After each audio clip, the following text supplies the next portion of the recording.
Hi, good evening, friends. This is Dr. Sanjeev Kumar Das. I'm the professor of marketing from Sri Balaji University, Pune.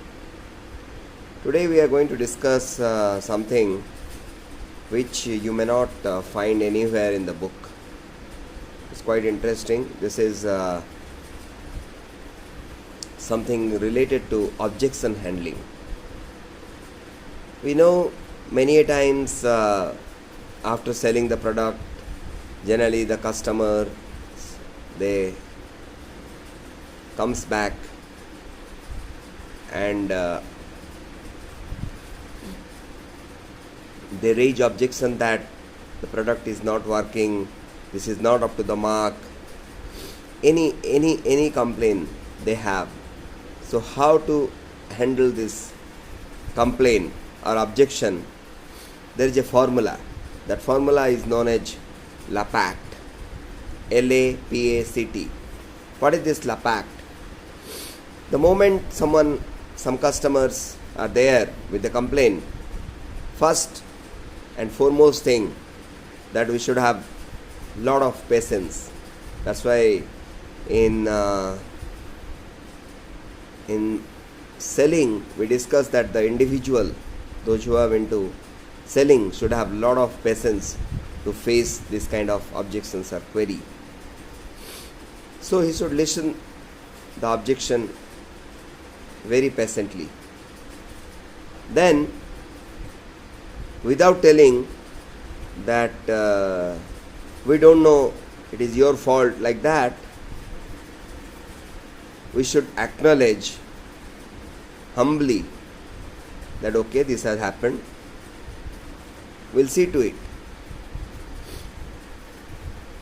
So this will give lot of relief to the customer that someone is there and who is listening to the individual. So this is A. The next is P. P stands for probing. Then we as a sales executive, sales manager, we have to probe.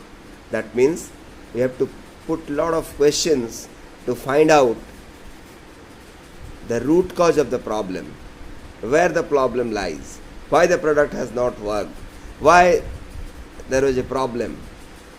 All this thing, because by probing only we'll come to know what was the root cause of the problem. Take an example of a product. Suppose a chemical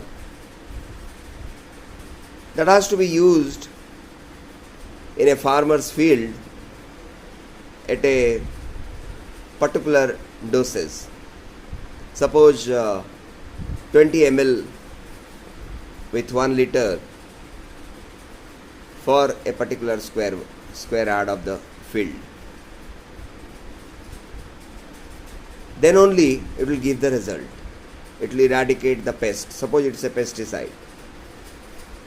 But instead of 20 ml, the farmer has used only 5 ml. There might be a communication gap.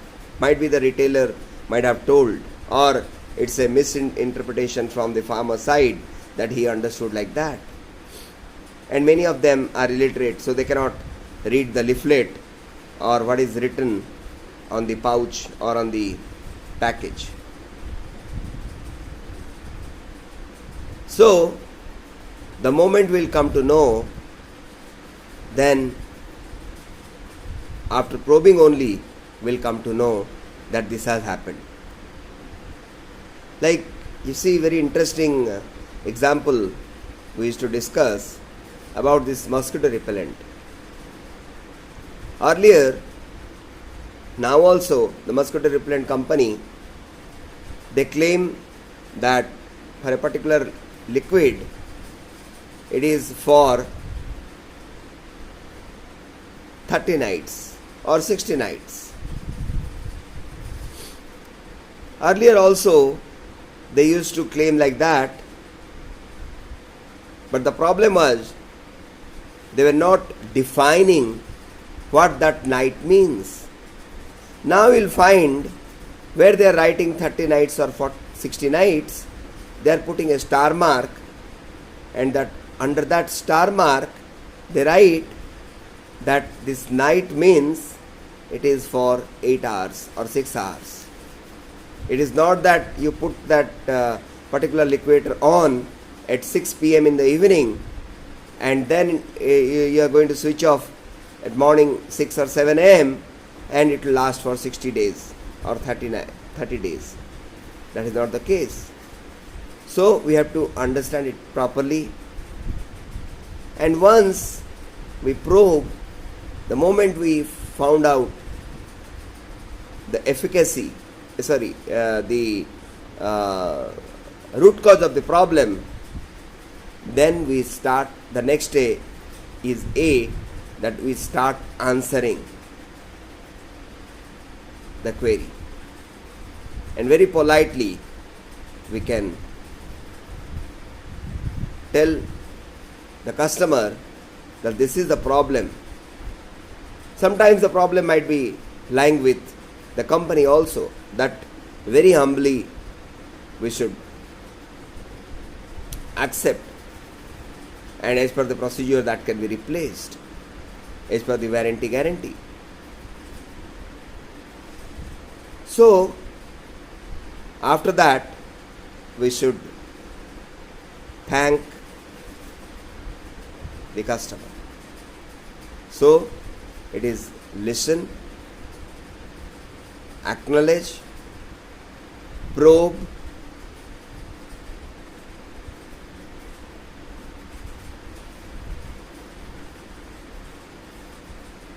answer. Okay, after answering, C is there, that is,